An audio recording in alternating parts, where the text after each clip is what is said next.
Hola, hola, ¿cómo les va? Bienvenidos, bienvenidos todos, bienvenidos a este servicio, a Dios, a este servicio espiritual, a esta enseñanza de Torá. Bienvenidos todos los que nos visitan, bienvenidos todos los visitantes de la internet, los que nos verán por YouTube. Sean todos muy bienvenidos, deseamos que este servicio sea de bendición para ustedes. Nos ha tocado reunirnos esta hora para compartir juntos la porción de esta semana. Quiero compartir con ustedes un mensaje que creo el Eterno habló a mi vida para que lo transmitiera también a ustedes. Deseo que sea un mensaje, por supuesto, de mucha bendición, de edificación espiritual, basado en la Parashá Mishpatim. Parashá Mishpatim, que traduce al español decretos, preceptos, puede ser también, incluso en algunos contextos puede ser sentencias. Y es una porción bastante interesante, además de los datos propios. Ya por el título nos podemos hacer una idea previa, ¿verdad? Hay sentencias, hay decretos, hay leyes específicas con respecto a la servidumbre, a la toma de siervos, a la liberación cada 7 años y varios detalles. Pero quiero aprovechar esta ocasión para hablarles de un tema muy particular, de un tema que atañe a toda realidad humana, un tema que interesa a hombres y a mujeres, un tema que interesa a personas que están arriba en lo alto y a otras que vienen muy abajo. Es un tema que interesa desde los inicios propios de cada persona. Me refiero al tema de las promociones, al tema de los ascensos. Puede llamarlo a alguien el escalar, ¿verdad? El ascender, el subir. Quiero hablarle de esos ascensos, de esas bendiciones de Dios que nos catapultan y nos hacen llegar a donde siempre quisimos llegar y donde nos gustaría permanecer. Quiero hablarle de los ascensos espirituales. Pero quiero advertirle también, cuando yo hablo de ascenso espiritual no me refiero simplemente a una elevación del tipo extática, una inspiración religiosa, como decía, era Enrique Iglesias, ¿verdad? En su canción. No me refiero a un ascenso en el sentido de una experiencia religiosa, sino a los ascensos en general en la vida, a las evoluciones, ¿verdad? A las promociones en la vida que son de todo tipo, de ámbito espiritual, de ámbito laboral, en lo que concierne a las carreras profesionales, al desarrollo de vida de toda persona. Quiero hablarle de eso. Y lo hago porque, bueno, la porción de esta semana nos presenta la vida de un sujeto. De hecho, apenas si lo nombra en toda la porción, apenas se lo nombra una vez, aparece su nombre y algo ahí como de soslayo que menciona Moisés. Pero la enseñanza espiritual que hay a partir de la vida de este sujeto es wow, tremendamente conmovedora. A mí el Eterno me habló esta semana, durante la semana, mientras meditaba en el personaje bíblico y en la porción, en la parashá en general, y lo ha hecho así, y creo que también le hablará a usted. El pasaje se encuentra en el libro de Éxodo. Si quiere, si le es posible, acompáñeme en su Biblia al libro de Éxodo capítulo 24, a partir del versículo 1. Allí encontraremos el pasaje en cuestión en donde basaremos nuestra enseñanza el día de hoy. Éxodo capítulo 24, versículo 1. Voy a leer para ustedes. Dijo el Eterno a Moisés: sube ante el Eterno, tú y Aarón, Nadab y Abiú, y 70 de los ancianos de Israel, y os inclinaréis desde lejos. Pero Moisés solo se acercará al Eterno, y ellos no se acerquen, ni suba el pueblo con él. Sabemos, por el contexto, por lo que veníamos leyendo de la porción anterior, que se refiere al llamado que Dios le hace a Moisés específicamente. Después de que Dios da los 10 mandamientos al pueblo, Dios llama a Moisés para entregarle unas tablas del pacto y demás, y le dice: bueno, vas a subir hasta mi presencia, pero no suba todo el pueblo, solo tú y unos escogidos, ¿no? En este caso era Aarón, Nadab y Abiú, sacerdotes, básicamente, sacerdotes. Y algunos de los ancianos de Israel, los 70 ancianos. Pero la mayoría de estos tenían que quedarse inclinados desde lejos, dando reverencia a Dios. Solo Moisés se podría acercar. Nos saltamos al versículo 13 de este mismo capítulo 24 de Éxodo, en donde encontramos: y se levantó Moisés con Josué, su servidor, y Moisés subió al monte de Dios, y dijo a los ancianos: esperadnos aquí hasta que volvamos a vosotros. Y aquí Aarón y Hur están con vosotros. El que tuviere asuntos, acuda a ellos. Bendito sea el Eterno, donador de su Torá. Amén, de amén. Baruch Hashem. El personaje en cuestión al que me quiero referir en esta ocasión es este sujeto que aquí lo llaman Hur. Bueno, en las Biblias castellanizadas lo ponen Ur con H. En hebreo aparece una letra que es un tanto más fuerte, ahí la Het, y se pronuncia Hur. Es indistinto. Lo que nos interesa es el legado espiritual de este hombre de Dios, un tremendo hombre de Dios. Cualquiera con una lectura un tanto superficial, inadvertida de lo que está aconteciendo aquí, diría: ¿de dónde salió este Ur? ¿Y por qué lo menciona aquí Moisés? Ahora, lo que está pasando aquí es tremendamente conmovedor. Moisés lo nombra no solo para nombrarlo, con la sola mención que hace Moisés de este señor Hur, lo está promoviendo. Lo está poniendo en un estatus de juez bastante alto, porque se iba el gran juez. Acordémonos la porción anterior, Yitro le recomienda a Moisés poner jueces que le ayuden a juzgar porque el trabajo era muy fuerte y todo esto. Ahora Moisés se va a ir y ya sabemos que Moisés va a estar allá 40 días y 40 noches. El pueblo va a tener situaciones y Moisés prevé eso. Y Moisés dice: bueno, yo me tengo que ir y esto no tiene vuelta. Ya debo irme y dejarlos. Si alguno, dice Moisés, si alguno tiene algunos asuntos, ahí tienen a Aarón, el sumo sacerdote, y a Hur. Ellos están con vosotros, acuda a ellos. Bueno, veníamos hablando de Nadab, de Abiú, de Yehoshua, ¿verdad? Josué. Pero este Hur, ¿cómo es que de repente Moisés lo nombra y lo pone al lado del gran sumo sacerdote para representarle junto con Aarón, mientras no está Moisés? Una tremenda promoción, un tremendo ascenso el que tiene este Hur de repente, y que nos tiene que hablar a nosotros. ¿Cómo lograr estos ascensos que tanto anhelamos? Nos encantan los ascensos, ¿verdad? Pero si los ascensos se dan de manera inesperada, cuando nadie se lo espera, ni siquiera nosotros, son todavía más agradables. Que uno esté por ahí, yo trabajando con mi sueldito, con mi posición, con el reconocimiento de 2, 3 personas, y que de repente me asciendan a gerente de una de las oficinas de la empresa, a manejar 30, 40 empleados, que me suban el sueldo. Si me ganaba, qué sé yo, $800 al mes, ahora de repente me gane 3,000. ¡Wow! De un día para otro. Esto es maravilloso.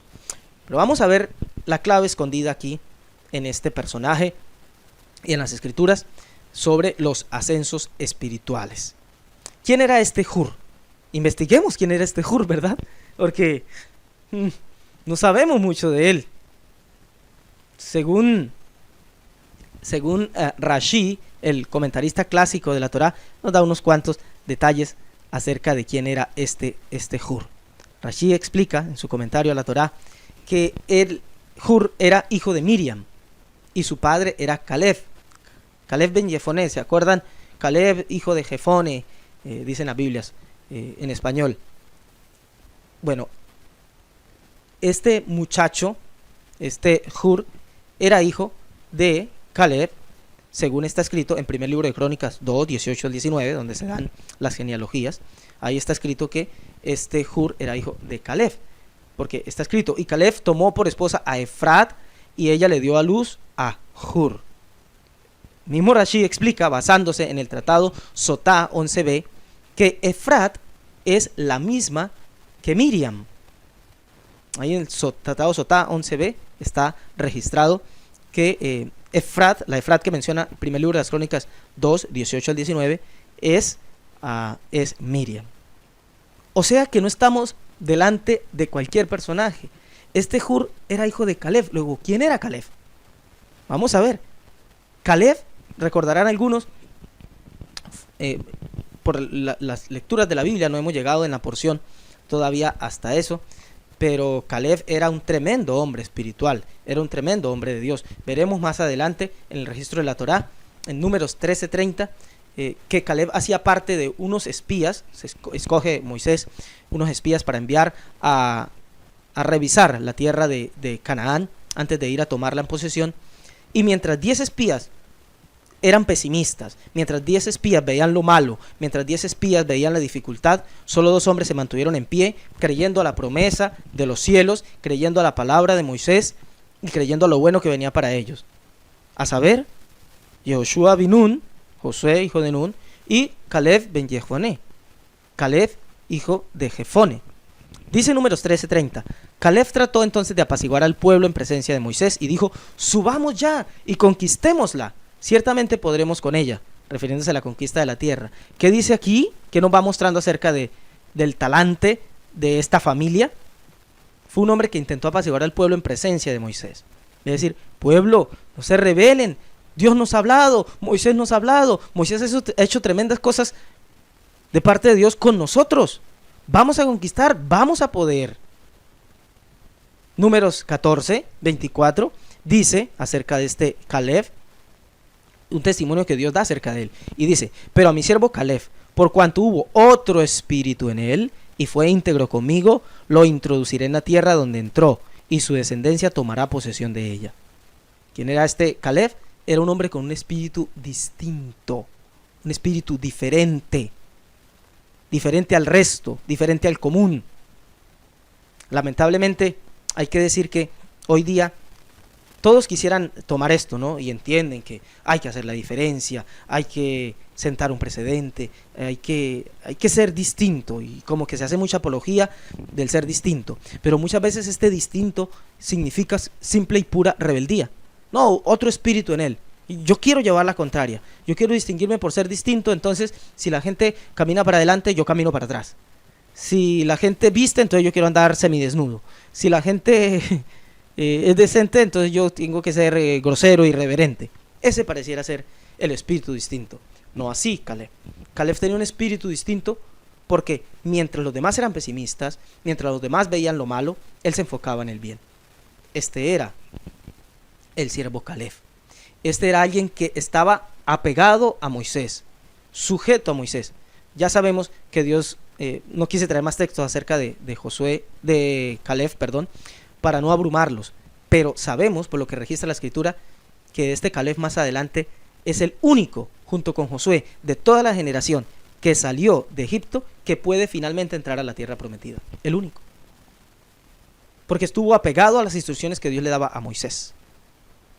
Luchó por Moisés, luchó por la causa, sin importar cuál fuera, sin importar qué recompensa hubiera para él.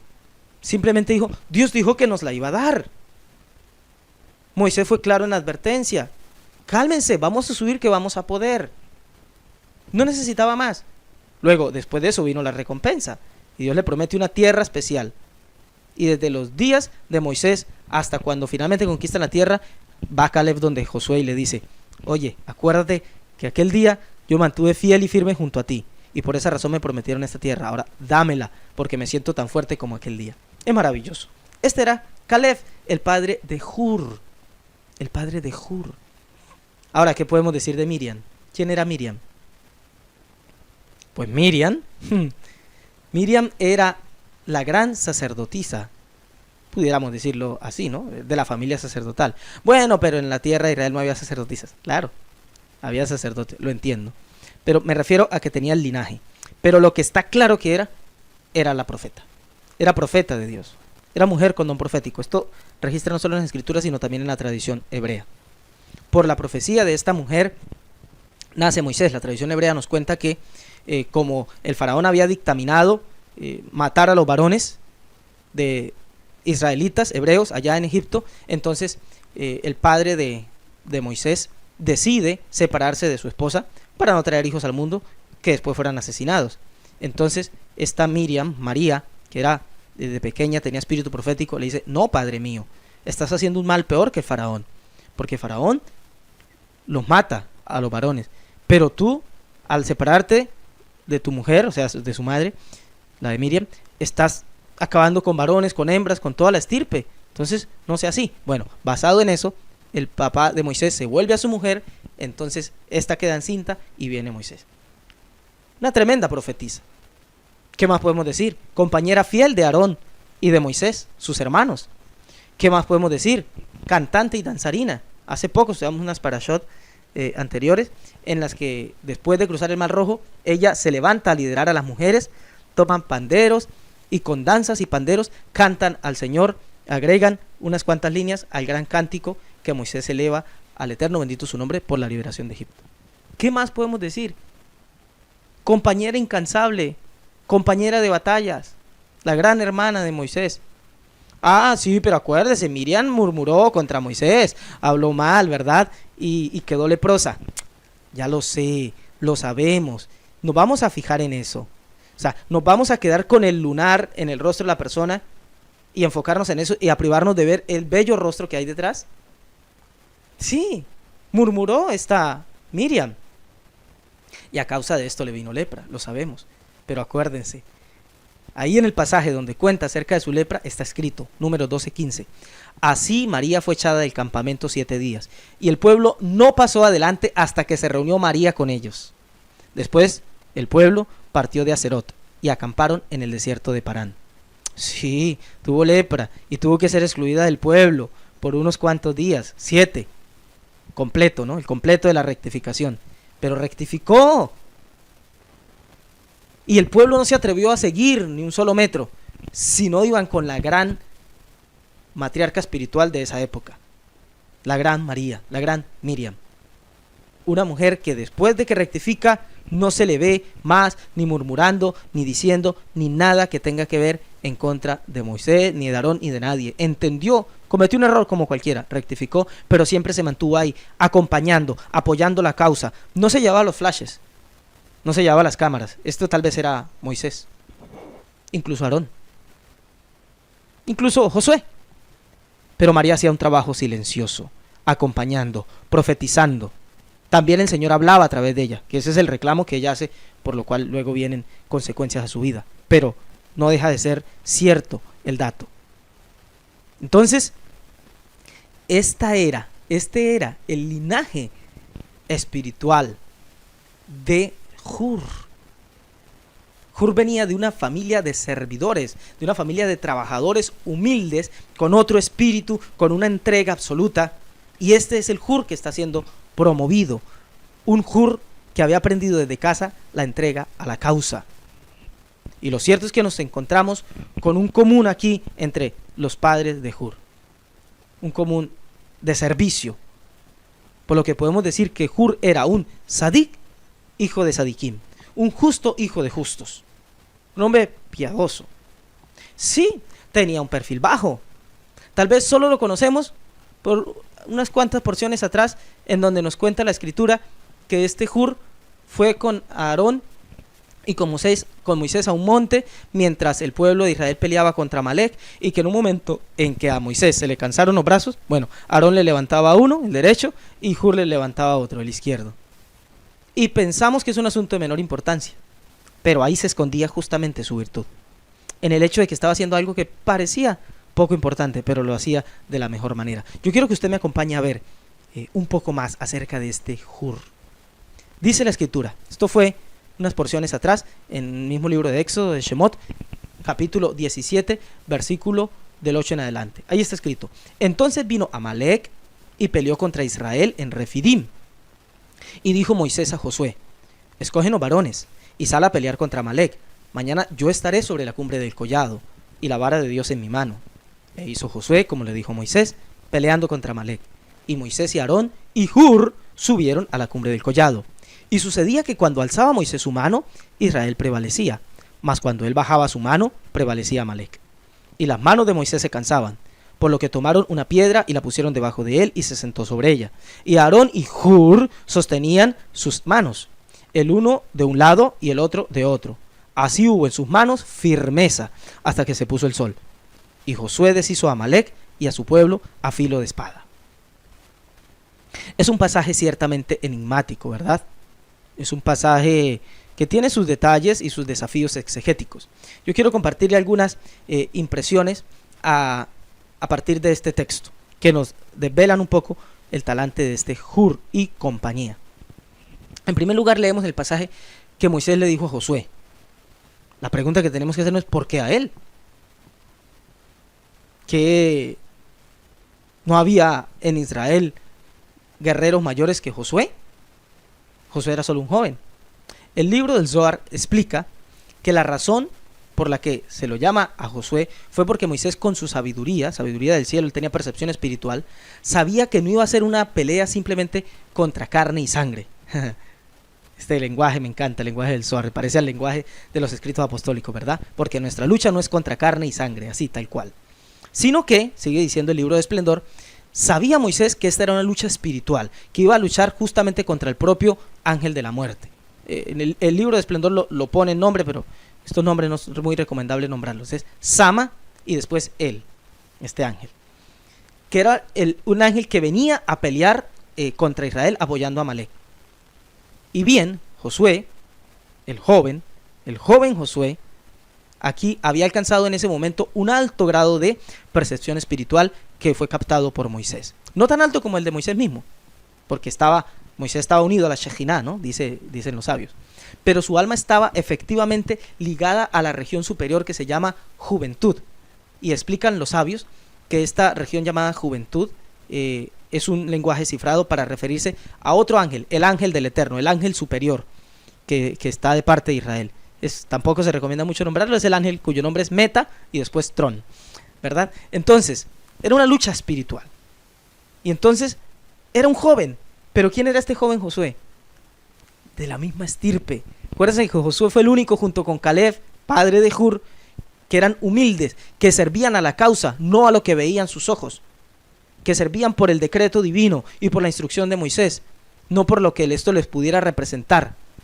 Estos eran los ambientes espirituales de los que estaba rodeado este joven Hur.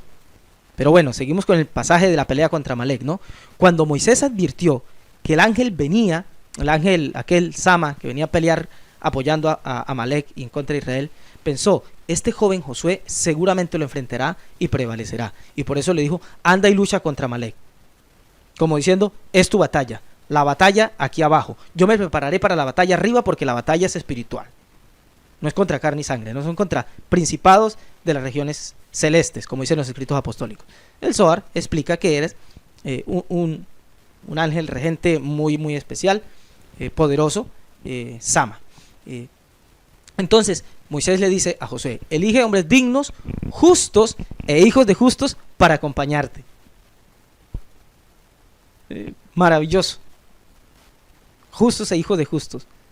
Era lo menos que podía escoger Josué, porque es que Moisés se había ido a pelear la batalla espiritual arriba en el monte con hombres del mismo temple. ¿Quién era Hur? ¿Quién era Aarón? Justos, hijos de justos. Este Hur era hijo de nada más y nada menos que de Caleb, y nada más y nada menos que de Miriam.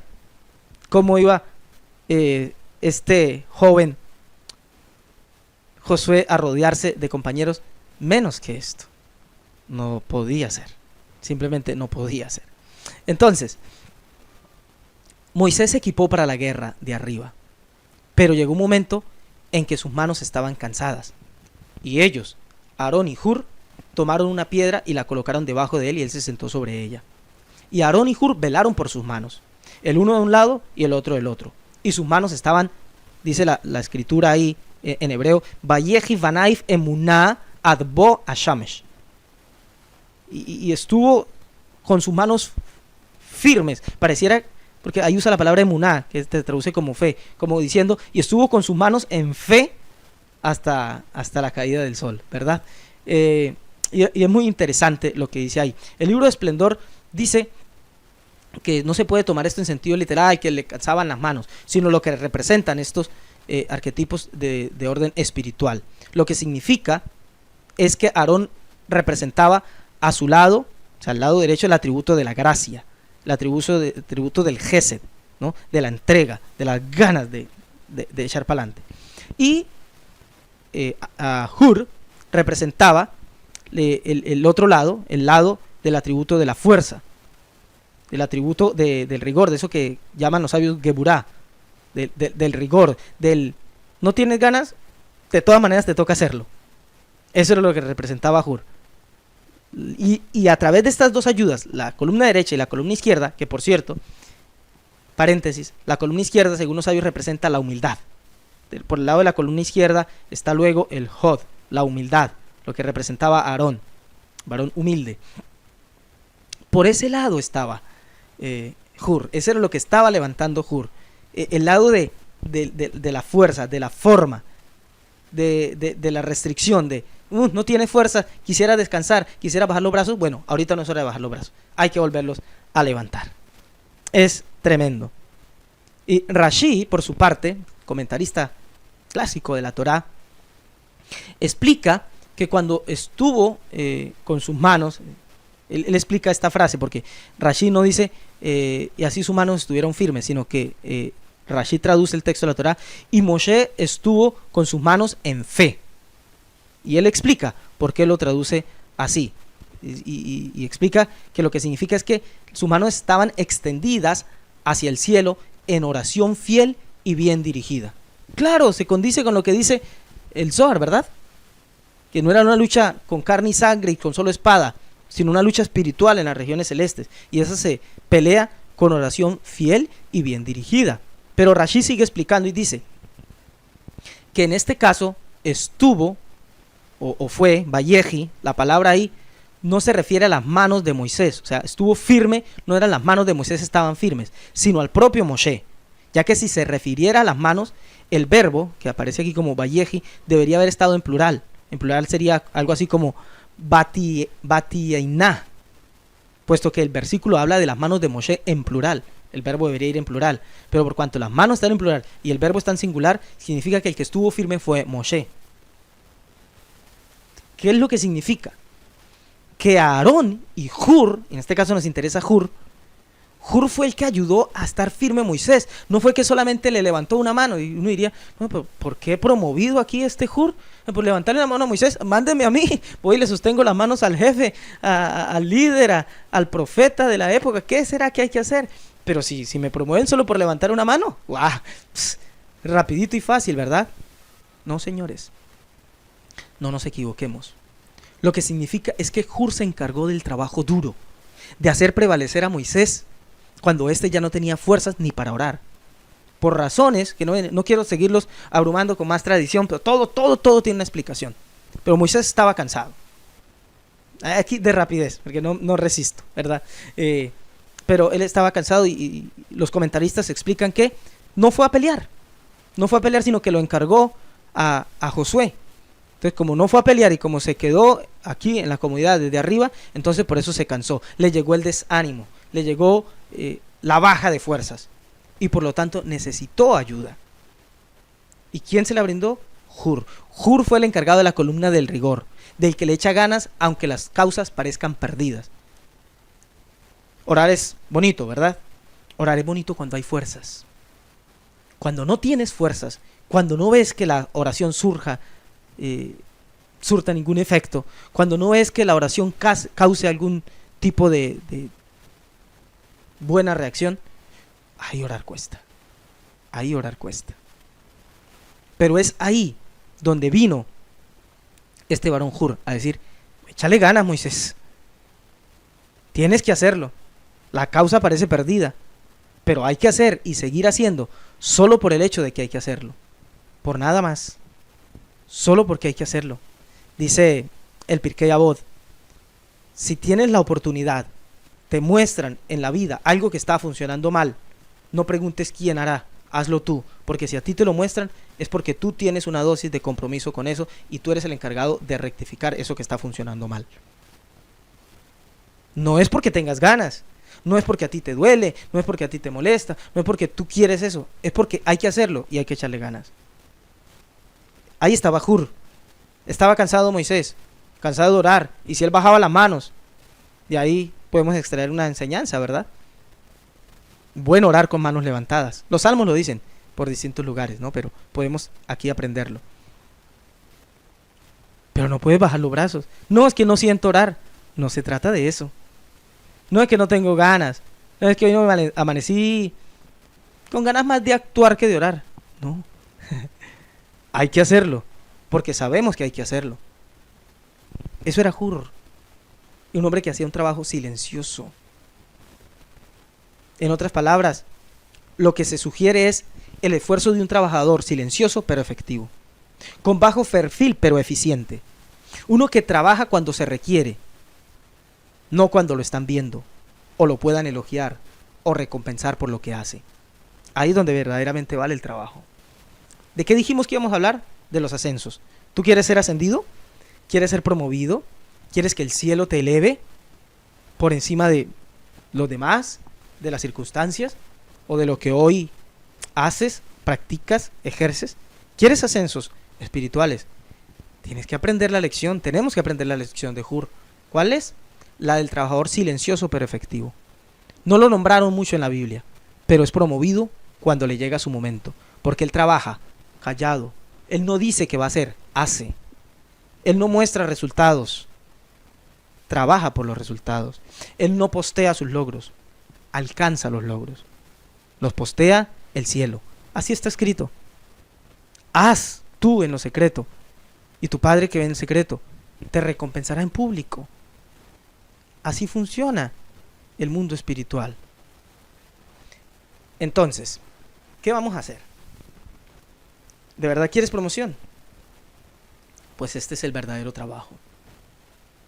Hay que seguir el perfil de Hur.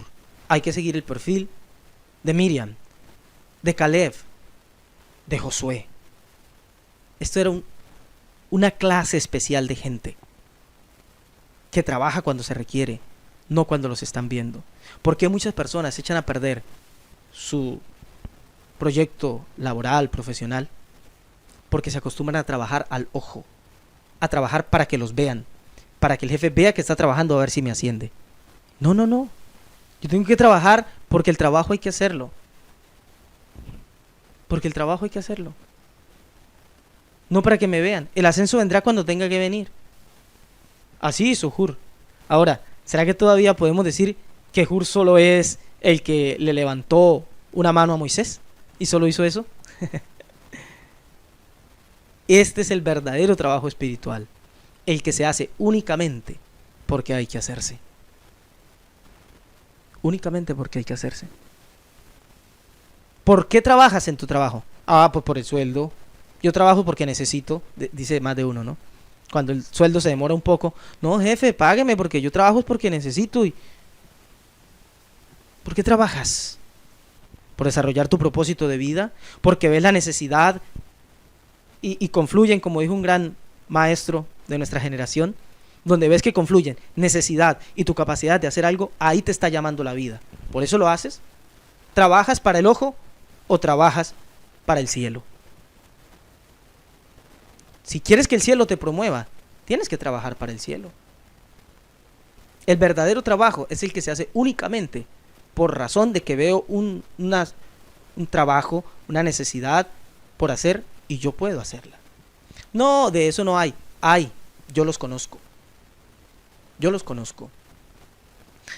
De más joven trabajaba en una empresa y me tocó ser ayudante de mi padre. Y recuerdo que, bueno, como jóvenes, ¿no? Queremos tiempo libre, jugar, ir a las canchas, salir del trabajo, ir a molestar con amigos y demás. Y de pronto se llegaba la hora de salida. Ya, papá, vámonos, tengo un compromiso, jugar. Decía, no, me decía mi padre, tenemos que dejar la máquina arreglada para mañana poder llegar a producir. Y yo le decía, pero si está bien, hay que arreglar la máquina, pero ya cumplimos el horario. En esta empresa no nos pagan horas extras, entonces va a ser un trabajo regalado. Tranquilo, era así. ¿Qué quieren que les diga? Era así. Tenía que aprender las lecciones. Pues mi padre me decía, ¿dónde piensa llegar usted con esa mentalidad? Sí, son horas gratis, tal vez, son horas entregadas a la empresa, pero si la máquina no está buena, usted no trabaja para la empresa no produce, ¿con qué se le paga el sueldo? Además, tenemos un porcentaje por rendimiento. Tal vez las horas extras no las pagan, pero en la medida en que la máquina esté buena y disponible, va a poder trabajar mañana la máquina rindiendo, produciendo, y le va a ir mejor en el sueldo. Piense mejor. No solo mi padre, me recuerdo él, pues, es el que conozco y les cuento la historia. Pero hay personas todavía en la vida que trabajan no al ojo, sino porque entienden la necesidad y dicen, hay una necesidad y yo la puedo solucionar, la voy a dejar ahí. No, que solucione otro, como dicen algunos por ahí. Que pierda el que tiene. Entonces que pierda el patrón, el jefe, porque él es el que tiene para perder. No, no, no, no, no. ¿Así esperas ascensos? ¿Así esperas ascensos? ¿Qué tal en lo espiritual? No, no, no. Que ore el pastor, que ore el líder, el maestro, el rabino, que ore el encargado. Claro que oramos los líderes espirituales. Pero ¿sabe qué conmueve? Mire, yo lo digo, soy líder espiritual, pero a mí no me conmueve ver un líder orando. A mí no me conmueve el verme a mí orando. En todo caso es mi obligación. Si no, ¿qué será del futuro de mi trabajo, de mi proyecto espiritual y el de cada uno de los líderes? ¿Sabe qué conmueve? Ver a una persona que no necesariamente se dedica al trabajo espiritual, a la enseñanza, o algún tipo de liderazgo espiritual, y aún así veas firme cada mañana en su oración. Precisamente por su líder, por su comunidad, por su mundo, por su realidad, por su familia. De esos que no es, pastor, ¿puedo orar por mi familia? Maestro, ¿puedo orar por mi familia? Líder, ¿puedo orar por mi familia? Sino, yo oro por mi familia porque es mi familia. Yo veo la necesidad y oro. Ese es el trabajo espiritual verdadero. Y Hur era un chico sumamente virtuoso, aunque su virtud estuviera un tanto escondida, aunque su virtud no fuera la más notoria, pero era la más importante. ¿No ha notado? El trabajo más significativo normalmente es el que menos se ve. Piense usted en, ¿qué le digo yo? En un viaje de estos cruceros, ¿no? Los cruceros que hacen por alta mar. Te montas en un barco estos enormes aquí en Cartagena y vas por allá, le das la vuelta al mundo, terminas en el Mediterráneo o en, qué sé yo, arriba al norte en Estados Unidos. Y uno que ve, qué belleza, ¿no? Qué bonito el capitán del barco, bien prolijo, con su traje, la gente que atiende y demás. Pero ¿cuál es el trabajo fundamental? El de los mecánicos para que ese barco no se hunda. El de la gente del servicio para que el barco esté limpio, las camas tendidas, los restaurantes, los bares, los lugares de lujo dentro del barco totalmente dispuestos, disponibles. ¿Qué más es importante en un barco de estos? La servidumbre que hace la comida. Que fuera en un viaje de estos, que entiendo que hay cruceros, yo nunca he estado en uno, entiendo que hay cruceros de 15 días, más, un mes. ¿Qué sería de uno ahí sin la cantidad de gente cocinando, aseando, etcétera, etcétera, etcétera? Los que no se ven. Una persona de clase alta que está en la mejor línea de estos cruceros jamás se va a cruzar con la persona que está ya pelando las papas. Pero sí que su bienestar depende de esa persona que peló papas, para que ese puré no le haga daño y pierda todo su viaje y su dinero y demás. Por poner un ejemplo, ¿no? Y hasta irrisorio. Pero en la vida, el trabajo más importante normalmente no es el más notorio. Y no hay tiempo de reparar quién se va a llevar la recompensa.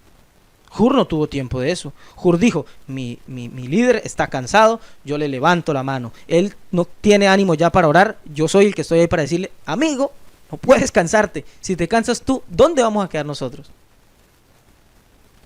No hay tiempo de reparar quién se va a llevar la recompensa. Mire, quien ha sabido trabajar duro en la vida y lograr cosas significativas, sabe que no hay mayor satisfacción que esa misma, la del deber cumplido. La de haber logrado hacer algo que nadie más se animó. Mire, no hay satisfacción como esa. Puede ser algo insignificante, ver un muro roto ahí y nadie lo ha arreglado. Yo voy, busco un poquito de mezcla sin saber mucho, un ladrillo, lo que sea, lo pego, lo arreglo, lo acomodé. Esa sensación de deber cumplido, mire, eso no se lo saca a uno nadie. Nadie. Sí, después viene el elogio, ay, felicitaciones, o muchas gracias, te quedó muy bonito, no sé qué. Pero el elogio se acaba el otro día. Y aun si el logro que alcanzamos es muy grande, escribir un libro, qué sé yo, una tesis espectacular, y que me mantienen los elogios por 1, 2, 3 meses, un año, aun si así fuera, aun si permaneciera el elogio, ya empiezas a ver a otra cosa. Ya este elogio empieza a saber más a salamería, ¿no? A adulación. Y nosotros mismos en nuestro interior somos desconfiados con la adulación, porque sabemos que el que nos adula fácilmente nos traiciona y habla de nosotros. No hay recompensa como la satisfacción del deber cumplido. Solo esa satisfacción, sin reparar en quién se llevará la recompensa, o los flashes, las cámaras, solo eso es lo que realmente perdura. Mire, yo me temo mucho, pero mucho, por nuestra cultura, por la tradición y la cultura que representamos, al menos social e ideológicamente. Compartimos la cultura occidental, ¿verdad? Lo que la gente llama la cultura judio-cristiana. Más cristiana que judía, pero bueno, esa es otra historia para hablar en otro momento. Pero lo cierto es que esta cultura cristiana occidental tiene muy poco de cristianismo. Cultura cristiana, pero con muy poco de cristianismo en el sentido más estricto de la palabra. ¿Cuál sería el sentido estricto? Bueno, si es cristianismo, ¿qué debe representar? Los valores de Cristo, ¿no? Las palabras de Cristo. El otro día escuchaba de un líder de otra tradición una frase que me impactó mucho. Una tradición oriental. Y le preguntaban acerca de las tradiciones occidentales, ¿no? De la tradición cristiana. Y él decía, no tengo problemas con tu Cristo, tengo problemas con tus cristianos. Y es fuerte, porque me temo que el tipo tenía razón. Y hoy hay un cristianismo sin Cristo. Hoy hay un cristianismo desdibujado, descristificado. Como cuando le dan a uno un café sin cafeína. ¿Qué me estás dando? Café descafeinado. Pues tenemos hoy un cristianismo descristianizado. ¿Y a dónde voy? Las palabras del Mesías, de Yeshua, de Cristo, como se lo conoce, fueron muy dicientes. Y todo este comentario que traje acerca del cristianismo descristificado es para decir que, aunque se ha llevado lejos a la figura de Jesús, Yeshua, a sus palabras y sus enseñanzas, muchas veces, incluso desde los propios líderes, mire, me duele decirlo, pero líderes y predicadores han llevado a un Jesús, a un Yeshua que dijo, por ejemplo, si te golpean una mejilla, pon la otra, lo han forzado a decir prácticamente que tú no eres Jesús, ya él puso la otra mejilla, tú no te dejes, porque viniste a vencer, a conquistar, y no tienes por qué ser tapete de nadie, no te dejes humillar. Han llevado al mismo Jesús, Yeshua, que dijo a uno de sus discípulos, o a uno de los que le quería seguir, mira, ¿tú me quieres seguir? Has de saber que el Hijo del Hombre no tiene donde recostar su cabeza. O sea, no tenía posesiones y una casa amplia y fina ni nada por el estilo.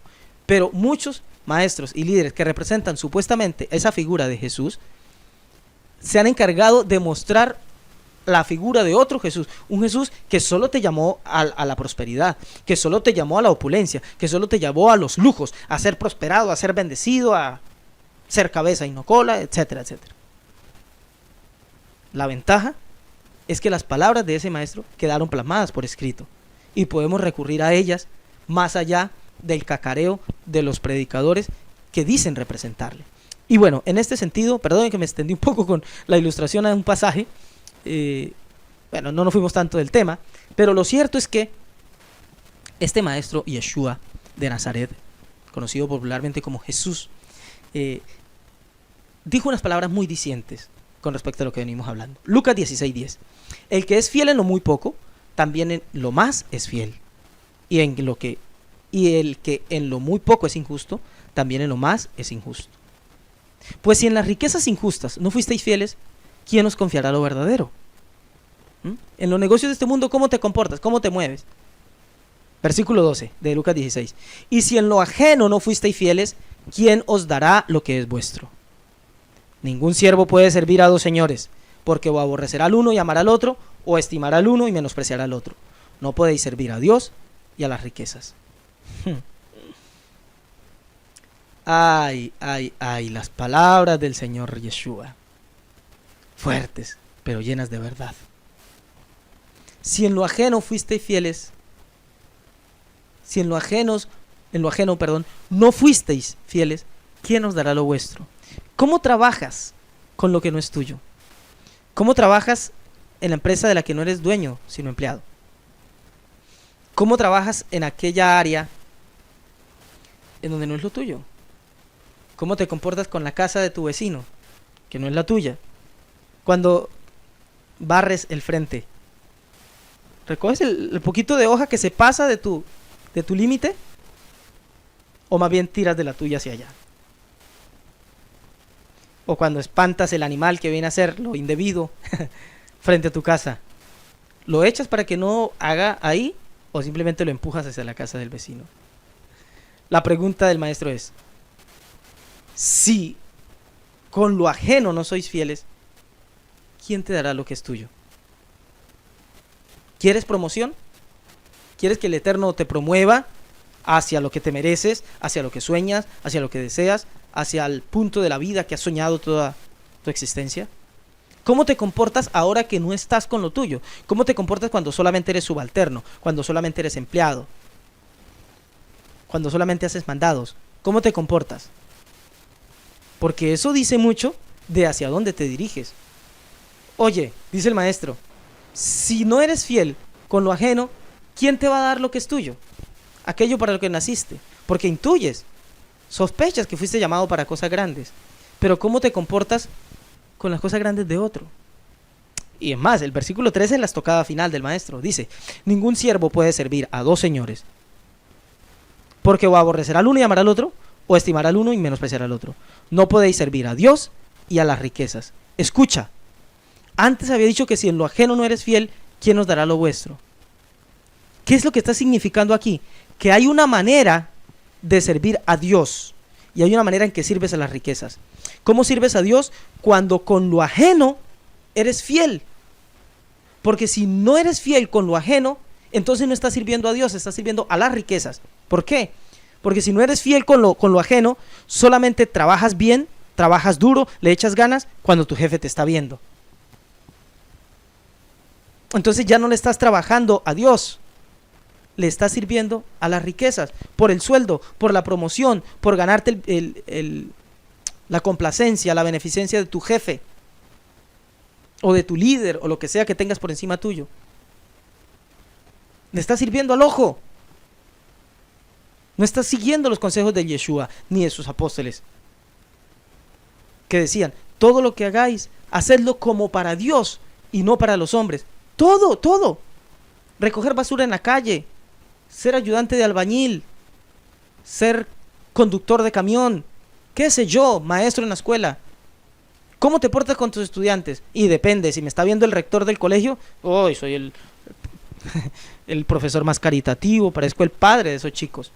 Pero se va el rector, o se va el supervisor del Ministerio de Educación, o el padre de familia que viene a dejarme el hijo, y de ahí para adelante, mejor dicho, a los solos gritos, a los golpetazos, quizás no físicos porque hoy está prohibido, pero la forma de tratar a esos chicos es diciente.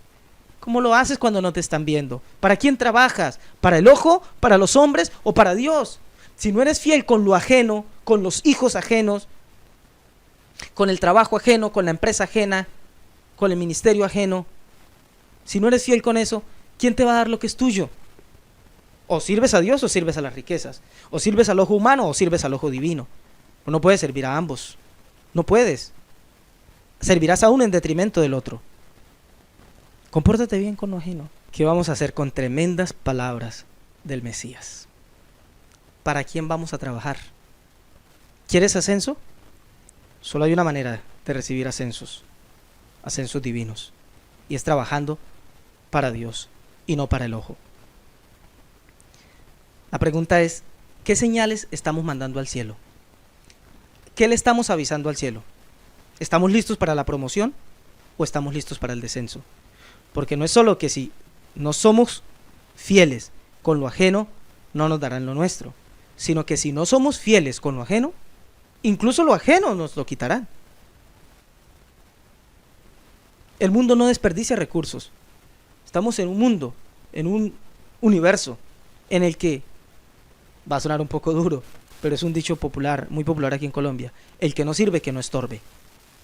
Y alguien que no sirve, no puede estar estorbando. Dice también otro dicho, esto lo he visto mucho por redes sociales, el que no sirve, o el que no vive para servir, no sirve para vivir. Entonces, ¿qué señal estamos mandando al cielo? ¿Estoy listo para ser promovido o estoy listo para otro descenso?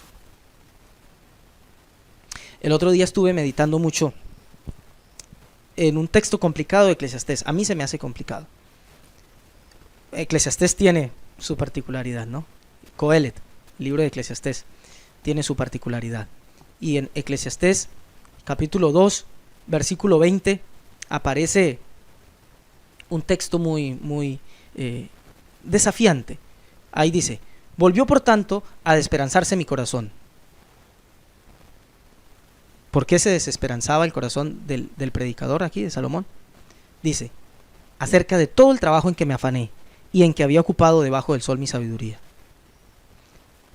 Que el hombre trabaje con sabiduría y con ciencia y con rectitud, y que haya de dar su hacienda a hombre que nunca trabajó en ello, también esto es vanidad y mal grande. Y yo pensaba en esto porque ¿a quién de nosotros no le preocupa el tema de dejar una herencia a sus hijos? ¿No? De dejarle a nuestros hijos algo para la vida, algo que valga la pena y que realmente les alcance hacia el futuro, incluso a sus hijos y a los hijos de sus hijos. Yo diría que es la gran preocupación de todo buen padre, ¿no? Porque sencillamente queremos el bien, el buen futuro de nuestros chicos, de nuestros muchachos. A Salomón también le preocupaba eso, pero le preocupaba el que yo me afano, trato de andar con sabiduría, con inteligencia, con conocimiento, pero ¿qué irá a hacer de mi herencia? ¿Sí la sabrá aprovechar? ¿Sí la sabrá trabajar? ¿Sí la mantendrá por lo menos? Que no la haga crecer, pero que la mantenga y le alcance para que no le vaya tan mal en la vida. Pues yo hoy le tengo la mejor herencia. Si quieres que tus hijos vayan de menos a más, de bien en mejor, como dicen por ahí los motivadores, de lo bueno a lo excelente, lo quieres realmente en tu vida, te tengo la mejor herencia. Es la que te acabo de presentar en este mensaje. Pero déjame llevarlo a esto. La herencia que traía este Hur, de servir no porque le reconocieran, de servir no para que le dieran un aplauso, una felicitación, una promoción inmediata, sino de servir porque notaba la necesidad y veía que él la podía suplir. Eso que aprendió de Caleb, su padre, de Miriam, su madre, del amigo de su padre, Josué, etcétera, etcétera, no es una herencia que murió con él, es una herencia que prosiguió. Leemos en Éxodo 31, ya vamos a llegar en unas cuantas porciones a este pasaje, cuando ya Dios da órdenes a Moshe de levantar un tabernáculo. Dice la escritura, en Éxodo 31:2, mira, yo he llamado por nombre a Bezaleel, hijo de Uri, hijo de Hur, de la tribu de Judá. Un hombre que Dios levantó, le dio talentos, le dio dones, como a usted, como a mí, como a cualquiera de ustedes aquí. A todos nos ha dado dones, a todos nos ha dado talentos. Yo tengo talentos que usted ni por las curvas, pero usted tiene un montón de talentos que yo quisiera. Yo quisiera ser más entendido en la mecánica. Mire, yo cuando voy en el auto y algún ruido extraño, yo ya entro en, en nervios, porque entiendo muy poco de esto. Hay gente que es una facilidad, nunca han trabajado en la mecánica, pero tienen como una intuición, les salen las cosas, ¿verdad? Pero no es cierto que mucha gente muy, muy talentosa tampoco logra nada en la vida, por todo y el talento que puedan tener. No tienen, no logran, no alcanzan sencillamente. ¿Por qué? ¿Debido a qué? ¿Qué pasa? ¿Qué sucede? Falta formación. Talento sin formación a veces no significa nada. Pero Bezaleel tenía la formación de su padre. Aquí parece como que era Uri, pero venía de Hur, que a su vez era hijo de el propio Caleb ben Jefone. Servidores que no importaba si el talento lo llevaba a volverse famosos, les importaba que su talento pudiera ser desarrollado, que su talento pudiera ser ejecutado, ejercido. Más adelante, aquí Dios le está diciendo a Moisés, mira, yo llamé y levanté a Bezaleel, y dice la escritura que le dio capacidad a esta Bezaleel en toda obra de artesanía para la construcción del tabernáculo, las pieles y todo eso. Luego Moisés lo presenta delante del pueblo y lo exalta. Esto es Éxodo 35:30, está escrito. Y dijo Moisés a los hijos de Israel, mirad, el Eterno ha nombrado a Bezaleel, hijo de Uri, hijo de Hur, de la tribu de Judá. Aquí ya viene el ascenso, la promoción. O sea, primero Dios le dice, Moisés, yo levanté a este tipo, vas a ver que es talentoso. Ahora Moisés lo está presentando delante del pueblo como el virtuoso que es. Luego, en el capítulo 38, versículo 21, del mismo Éxodo, cuando ya nos cuentan acerca de todo lo que fue la recaudación para la obra del tabernáculo, dice el texto de la Torá, estas son las cuentas del tabernáculo del testimonio, las que se hicieron por orden de Moisés, por obra de los levitas, bajo la dirección de Itamar, hijo del sacerdote Aarón. ¿Quién estaba a cargo? Itamar, hijo de Aarón. No era Bezaleel, Bezaleel hacía, no mandaba. Bezaleel ejecutaba, no daba órdenes. No importa quién da las órdenes, no importa quién es el jefe, importa el que trabaja. Versículo 22, mismo Éxodo 38, 22 dice: y Bezaleel, hijo de Uri, hijo de Hur, de la tribu de Judá, hizo todas las cosas que el Eterno mandó a Moisés. No, detente, Torá, detente, Moshe, con tu relato. Si yo le mando a mi hijo Daniel a que haga algo, ¿quién debe hacerlo? ¿Daniel o mi hija Juanita? Daniel, ¿verdad? Pero Bezaleel había aprendido la lección de su padre. Dios lo mandó a Moisés y no importa quién va a llevar el título, no importa quién va a ser el gran caudillo, importa que hay algo por hacer y yo tengo el talento. No para sublevarme, no para rebelarme y decir, no, yo hago las cosas mejor que Moisés. No. Él había aprendido la lección de su antepasada Miriam. Y un momento que sintió que ella también profetizaba y como que trató de hablar contra Moisés. Ya no es tiempo de hablar, es tiempo de hacer. ¿Y qué dice la escritura? Bezaleel, hijo de Uri, hijo de Hur, de la tribu de Judá, hizo todas las cosas que el Eterno mandó a Moisés. No se encargó de su propio llamado, de su propio proyecto, de su propia misión en la vida. A veces tu misión en la vida es darte cuenta de problemas y ayudarlos a solucionar. No importa si eso va a engrandecer el proyecto de vida de Juancho o de Pepita. Pero como dice el Pirkei Avot, tienes la oportunidad de ver un mal, soluciónalo. ¿Has visto un mal en tu congregación? ¿Has visto un mal en tu comunidad, en tu barrio, en tu vereda, en donde vives? ¡Soluciona! No, pues eso le corresponde al presidente de la Junta de Acción Comunal, al alcalde. Pero tú puedes solucionarlo. Te va a beneficiar a ti, cabezón. Una alcantarilla llena de basura.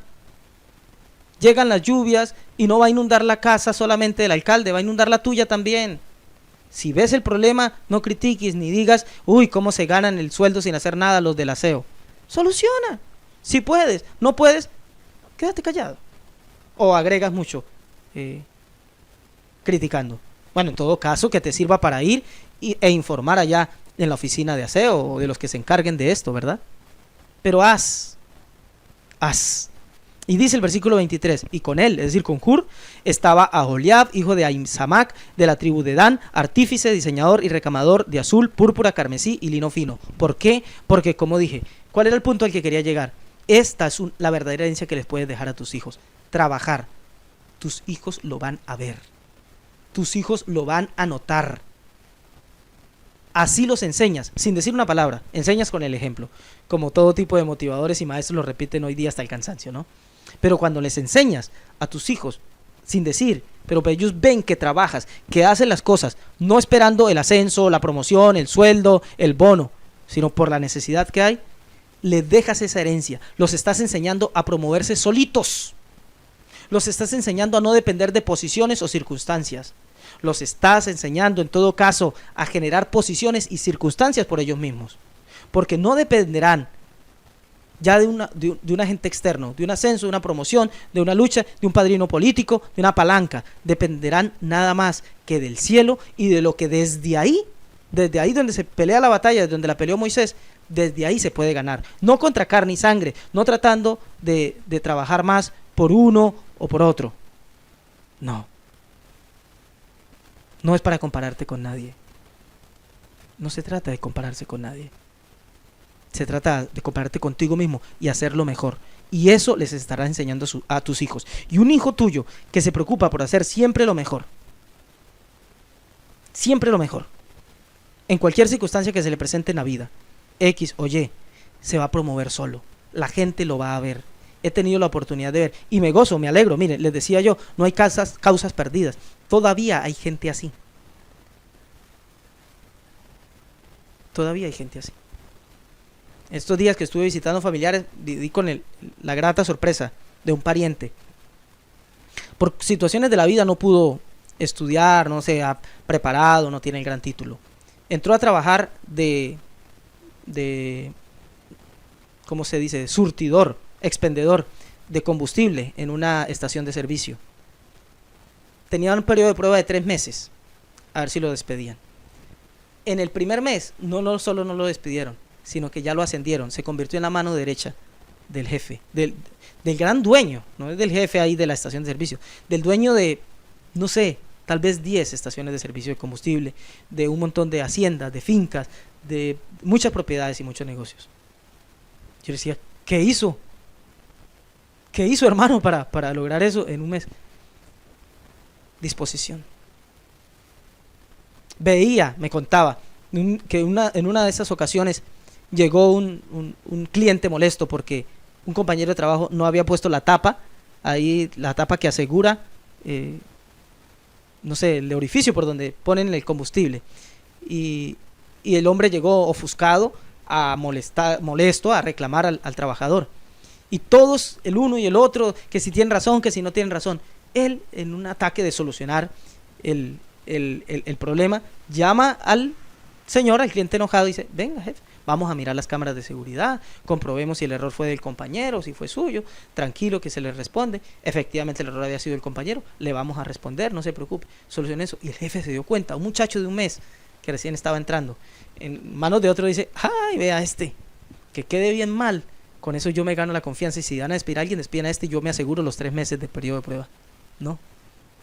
En otra ocasión me contaba, a un compañero le pidieron mover un auto de la empresa que estaba atravesado, y había llegado el camión grande que viene a surtir a la estación de servicio de combustible, y el carro estaba atravesado. El compañero estaba enredado con otras cosas y preguntaron, ¿alguien aquí sabe conducir? Él dijo, claro, sí señor, yo puedo hacerlo. Se movió, lo hizo. En otra ocasión estaba un compañero enredado con eso. También hay que usar de prudencia, ¿no? Y el compañero tenía que mover el auto, y el compañero le daba adelante, le daba atrás, y no podía. Él se fue con toda la prudencia del caso y le dijo, compañero, si quiere yo le colaboro. Tranquilo, que es que ya lo veo que está como estresado y todo. El jefe estaba desde adentro, desde las cámaras, viendo lo que estaba pasando.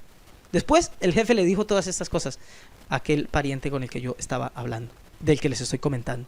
Y le dijo todas esas. Vimos prudencia, vimos a alguien que trabaja no porque lo estén viendo, vimos a alguien que hace las cosas porque ve la necesidad, vimos a alguien que no intenta pasar por encima de otro, vimos a alguien que simplemente le interesa el bien de la empresa. Y este muchacho, pariente, es un cuñado, Sebastián, si acaso llegas a verme, un saludo. Bueno, este muchacho hoy es la mano derecha del jefe. Le sueltan los carros más finos de la empresa para que él los conduzca. Le dan a su cargo manejar millones cuando tiene que ir a hacer cobros. Y ya le tienen toda la confianza, que va solo, cobra sus millones, deposita donde tiene que depositar. Tiene toda la confianza. Es un ejemplo nada más. Pero traslada eso a tu vida. Aprende a trabajar no para el ojo. Aprende a trabajar para Dios. ¿Quién trabaja para Dios? ¿Qué leímos de Lucas? Aquel que trabaja fiel en lo ajeno. Eres empleado, trabaja bien para la empresa, bien para tu jefe, no por el ascenso, no por la subida de sueldo, por la necesidad que hay, y tú puedes suplirla y solucionarla. Haz eso calladamente, tus hijos te van a ver y le estarás dando la mejor herencia a tus hijos. Estarás llevando a tus hijos de promoción en promoción sin tú haberlo premeditado, simplemente por seguir los sanos consejos y enseñanzas de las Escrituras. Ese fue Hur. Lo aprendió de Caleb, lo aprendió de Miriam, lo aprendió de Josué, y de él aprendió en este caso vendría siendo nieto, Bezaleel, también su hijo Uri, me lo imagino. Lo vamos a aprender tú y yo. Vamos a ser capaces de vivir por estas sagradas palabras de Torah, que el cielo nos asista y que podamos ser capaces de cumplir y de trabajar para el cielo, no para el ojo, porque el cielo es el que dará la recompensa, y si somos fieles en lo ajeno, Él nos dará lo nuestro. Bendito sea su nombre. Padre, que estás en los cielos, yo te alabo y te bendigo por tu palabra, Señor, que es una palabra buena, viva y eficaz. Es más cortante que espada de 2 filos, porque hoy sí que nos ha cortado. Hoy nos ha enseñado que, bueno, la verdad es que trabajamos bastante para el ojo. La verdad es que trabajamos bastante para que nos vean. La verdad es que trabajamos bastante para que nos elogien. Trabajamos bastante para que nos asciendan. Pero queremos renunciar a eso hoy. Hoy queremos trabajar solamente para ti, porque hemos entendido que no podemos servir a Dios y a las riquezas. No podemos servirte a ti y al mundo. Te queremos servir a ti, trabajando para ti, sabiendo que si recogemos una basura en la calle, lo hacemos para ti. con la excelencia de como si estuviéramos trabajando para ti. Que si estamos dando una palabra de ánimo al otro, lo hacemos solamente para ti y no para que nos den las gracias o nos elogien o nos digan qué buenos somos, qué caritativos, qué buenos líderes, ni nada por el estilo. Hoy queremos, Señor, aprender a hacer las cosas por el honor del cielo, porque sabemos que de ahí viene nuestra vindicación. Sabemos, Señor, que de ahí viene nuestra recompensa. Yo te pido, Señor, por este pueblo tuyo, que oye este mensaje, que les ayudes a atesorar estas palabras en sus corazones, que aprendan a darle a sus hijos el mejor ejemplo de firmeza y de virtud, de honestidad y de integridad, de no hacer las cosas bien solo cuando lo ven, sino sobre todo cuando nadie los está viendo, porque eso es lo que trae mayor recompensa. Te doy gracias, Señor, por esta enseñanza, por la enseñanza de tu Torá, por la enseñanza de tus profetas, de los discípulos de Yeshua, del Maestro mismo, que nos enseña esta virtud y este trabajar para ti, sabiendo que de ti vendrá nuestra recompensa, que de ti viene nuestra vindicación y que tú serás, Señor, el encargado de darnos lo nuestro, para tu gloria y para tu honra. Amén y amén. Baruch Hashem. Baruch Hashem. Muchas gracias a todos, gracias por venir, bendiciones, vayan con bien hasta sus hogares. Nos vemos en la próxima, también con los que están del otro lado de la pantalla. Nos vemos en la próxima. Shabbat Shalom y Shavuot Tov.